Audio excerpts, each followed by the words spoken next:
I'm going to be sharing with you about forgiveness.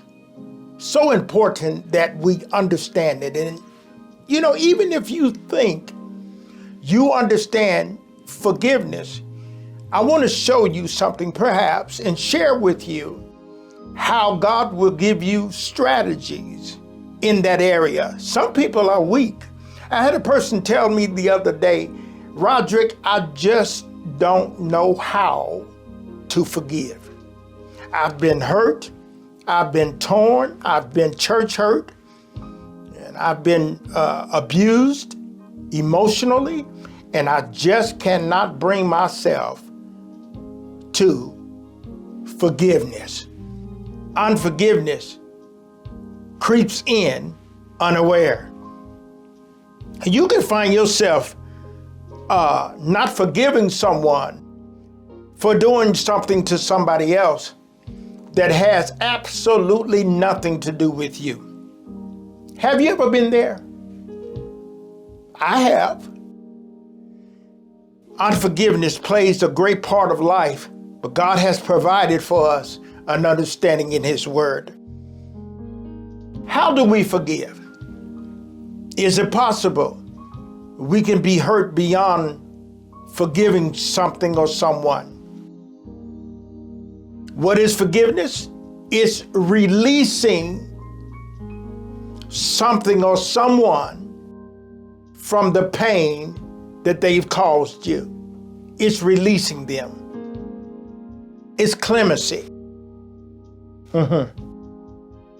And without forgiveness, your life can come to a stop, a complete stop. And you can find yourself in a spiritual decay. You can find yourself stuck in a place that I call there. You're just there. You don't even know how you got there. Have you ever been like that? I'm in a place called there. I don't even know when I got here, how I got here, but I'm stuck in a place called there.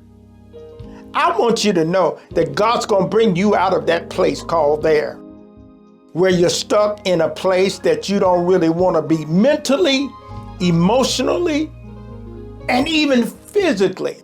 There are a lot of people that have had sicknesses, and it can be traced not by a doctor, a physician, to unforgiveness. Anything that God tells us to do, especially in prayer, our weapons of our warfare are not carnal, but they are mighty. There's a way to learn to use those weapons, not to hurt anyone physically, not to hurt anyone emotionally, not to hurt anybody. It's a spiritual weapon to keep even your enemies from hurting themselves. This is why the Word tells us, pray for your enemies. You say, how do you expect me to pray for someone that murdered my son, that murdered my daughter? The enemy uses that as an opportunity, but God has a plan. The Word said when you dig a ditch for somebody else, you fall in it. So when you seek to hurt and destroy others, you're setting up a trap for yourself. Listen, it is the will of God that we understand forgiveness. Why should I forgive? Why should I forgive someone that hurts me? And they don't just hurt me, they hurt me every day. Listen, I want to share this with you. The reason why God says pray for your enemies, because God says, vengeance is mine. I love you so much. Don't take things into your own hands because, believe it or not, you can't do what God does.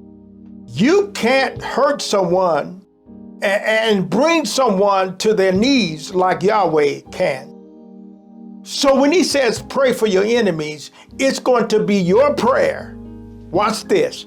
that will cause God to have mercy on them in the day of judgment. We forgive ourselves for making mistakes.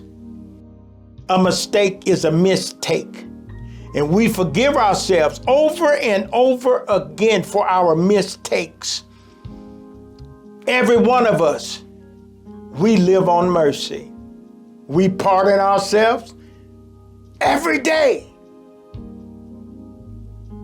You might have been late picking up your child from school. You forgive yourselves. The reason I'm saying this is I want you to think about this. We give ourselves a pass over and over again. And when somebody does something to us, we forget about the past. You and I do have the power to forget. Let me show you how. Our mind is so designed that it has the ability to excuse a situation, to pardon, to no longer hold a person captive. It's like in a marriage. Can you imagine a husband being angry with his wife because when she cooked him breakfast, she didn't set his toast on the right side of the plate? I'll wait. Think about it. Can you imagine he's so angry with her because he's right-handed and he wanted her to place the toast on the right side of the plate? Can you imagine that wife being angry with her husband because he didn't buy her another expensive pair of shoes to add to the collection of shoes that she doesn't even wear? She won't put them on. You may not believe this, but there are some people that's that crazy.